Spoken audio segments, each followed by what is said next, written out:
La Côte d'Ivoire s'emploie depuis quelques années à faire face à l'épineuse question de la gestion durable de ses ressources forestières, fauniques et synégétiques, non sans s'appesantir sur la gestion des eaux. Comme chantier novateur figure en bonne place l'exécution d'une politique de préservation, de réhabilitation et d'extension des forêts, car on ne peut malheureusement pas occulter l'inefficacité des différentes campagnes de reboisement engagées depuis plus de 50 ans. Pour preuve, de 16 millions d'hectares en 1900, le couvert forestier est estimé aujourd'hui à environ 3,4 millions d'hectares, avec une moyenne de destruction de 60 000 hectares par an, selon l'audit des reboisements 2018.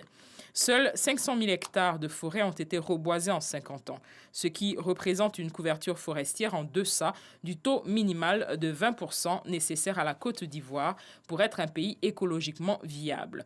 D'où l'urgence pour le ministère des Eaux et Forêts d'engager une politique forte de reboisement de 2,8 millions d'hectares à recouvrer d'ici 2045 grâce à la production de 170 à 200 000 plants par an et la sécurisation de 26 forêts classées d'une superficie de 945 000 hectares.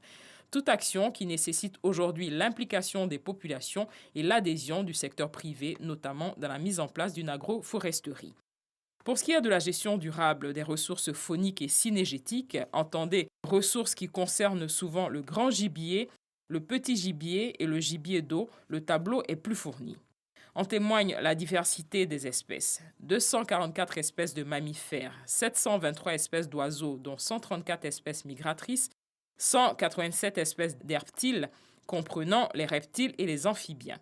Cependant, force est de constater que les ressources fauniques ont beaucoup régressé ces dernières années du fait du braconnage et de la perte de leur habitat, avec comme conséquence les conflits homme-faune. Sur 1154 espèces de faune recensées, 208 sont menacées d'extinction. La chasse est fermée en Côte d'Ivoire depuis 1914.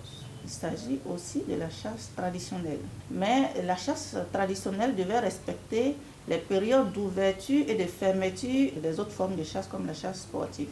Nous sensibilisons les populations à cela et justement nous travaillons pour préparer la réouverture de la chasse, sachant que les populations ivoiriennes sont très habitués à la consommation de viande de brousse et qu'il est difficile de leur faire arrêter cela. Le ministère des Eaux et Forêts a commandité de 2015 à 2018 un ensemble d'études visant à la réouverture de la chasse et les rapports des études sont disponibles, ce qui nous permet de pouvoir envisager la réouverture de la chasse. Des zones pilotes de chasse ont été identifiées et les modalités d'exercice de ces types de chasse avec les villageois ont été proposées et nous comptons pouvoir rouvrir la chasse lorsque la nouvelle loi sur la faune sera adoptée par l'Assemblée nationale. L'eau, troisième pilier des attributions du ministère après la forêt et la faune, est peu connue des populations. Pourtant, qu'il s'agisse de l'eau atmosphérique, de l'eau de surface ou encore de l'eau souterraine, l'impact social de ces eaux est bien réel. Par ailleurs, l'on peut affirmer qu'avec 2000 mètres cubes d'eau de pluie par an, la Côte d'Ivoire a de l'eau en abondance, mais la façon d'utiliser les ressources en eau reste un challenge. Comment gérer l'eau de façon responsable et en laisser en qualité et en quantité suffisante aux générations futures? Comme solution à cette équation, le ministère des Eaux et Forêts s'attelle à créer les conditions d'une gestion durable de la ressource eau. Pour ce faire, l'État est passé d'une gestion sectorielle fortement centralisée et conflictuelle focalisée sur l'eau à une gestion véritablement intégrée des ressources en eau qui se veut transsectorielle et par bassin versant, conduite de façon participative mais surtout guidée par la demande.